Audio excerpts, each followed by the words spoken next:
Playing competitive StarCraft can sometimes be frustrating and can even make you question your own skills and competence. It's very easy to lose motivation and even have the desire to quit altogether. Yet, some players, especially in their higher echelons, have the opposite reaction. Problems and setbacks become fuel to push even more and transcend those problems to let the very best of them emerge. So what differs the former from the latter? A blazing fire makes flame and brightness out of everything that is thrown into it, said Marcus Aurelius. Every setback could be a stepping stone to ever higher heights if you decide to tell yourself the right story. Easier said than done, obviously, but more often than not, when something unpleasant happens, say you lose to a cannon rush or you throw the game stupidly, our reaction to it will have far more consequences than the initial situation. We feed the negative thoughts over and over again instead of accepting the loss that's behind us anyway. That lost game is lost forever. But feeding the resentment will only make you play worse and increase the chance of losing even more. The classic follow-up to even more losses would be tilt, anger, and even hatred towards cannon rushers in that case, where in the end, you were responsible for not defending, and also responsible for feeding the madness afterwards.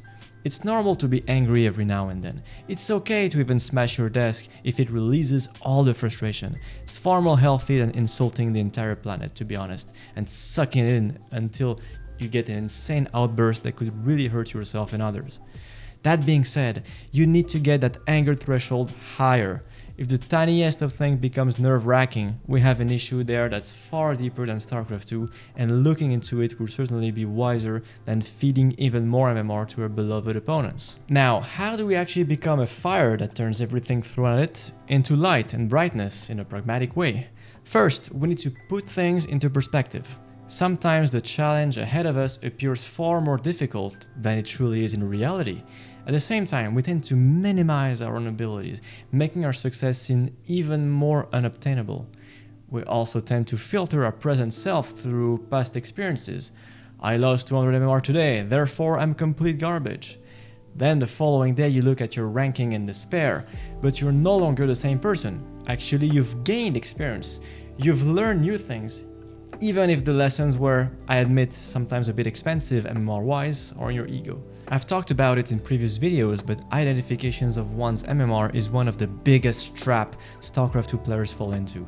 This mindset will keep you stuck forever, because it's outwardly driven, while I believe in intrinsic improvement. For example, if you give up using F2 in favor of reliable hotkeys, you'll assuredly lose MMR in the short term. But it will improve your unit control, multitasking, and management in the long term. So you're losing games, but you're actually gaining skills. When you try a new playstyle, you're gonna drop in MMR because you're trying new things you're not used to. But in reality, you're expanding your strategy repertoire, making you a more complete player. The number on your screen is one metric, one measurement. It measures your matchmaking rating at a given time, but it does not measure your potential, how far you can go, and how well you can improve. If your MMR is lower than your expectations, there's a good chance that your expectations are at fault. We as human beings are pretty bad at being objective about our own abilities. That being said, you could just be a few changes away from a big improvement. But first, you need to identify the issues you actually have in order to fix them. And this is why I'm offering coaching services to players of all levels. If you're looking for a fast and long-lasting improvement, you can actually check my new website that we recently made. I'll be posting guides and so on there in the future, so the link is in the description. One thing that has really helped me throughout my career is to understand that today's match history color doesn't matter. I try to focus on playing my game, what I set out to improve and work on. And if we win, great. If we don't, so be it. The important here is to play according to your strength, as I always say, and find a long-term style that's effective and enjoyable for you to play. I would put things into perspective and realize I'd have plenty of red match histories in the past, and I went over them no problem. So why today would be any different? That losing streak will soon be forgotten, but the skills you'd have developed will remain. Let that one sink in. What matters most after a loss is to have a clear idea of what you do next time if you were put in the same situation again. A lot of people will lose a game, whine, then queue again, and lose to the exact same thing once more. Every time an all-in catches you off guard or you have a crushing defeat, watch the replay even briefly and ask yourself, if I were to face the same exact strategy again, how would I adjust my build order, decision making and so on to have a better shot at winning? This type of mindset focuses you on the task to complete and is very solution oriented. And this is a good way to turn that negativity into a stepping stone to improve. There's no growth without difficulty. But there's no growth either if there's a difficulty and you're avoiding the work it implies. Looking at a barbell doesn't suffice. Turns out you actually need to lift it to get stronger. So if you keep losing to cheeses, for example, the answer won't magically fall out of the sky. You've got to be proactive, watch guides, ask other players, watch pro games where they defend the said cheeses. Don't sit still queuing again if you do not know what to fix. Instead of leaving the game right away, rewind and take a minute or two to process what just happened.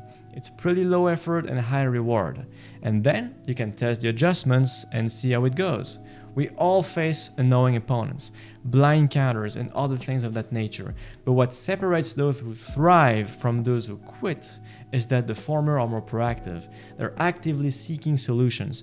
They're digging, thinking, analyzing, comparing. They have the feeling of being in complete control of their own destiny, which is why they're more confident than the others who feel like little puppets of the desire of fate, in this case, the latter. So don't fall into this trap of feeling helpless when you can actually work on something.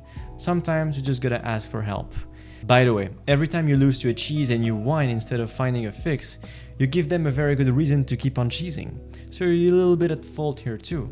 Now, I'm not saying that it's easy, of course not. I'm just trying to say that we have more control over the situations than we claim. And quite often we focus all our attention on other players, which we can do nothing about, and completely dismiss our own tools to make a difference. So reclaim your power and be proactive. That will shift your mindset in a far healthier direction. Realizing that we can actually get better and improve through decision making, understanding the game through watching replays and sharing our concerns with others will turn setbacks into opportunities to grow. I strongly believe this difference in mindset is what separates those who throw the ball easily from those who actually thrive. So what's your take on that? I'd love to hear from you and I hope to see you soon on my Discord. Until then, have a good one.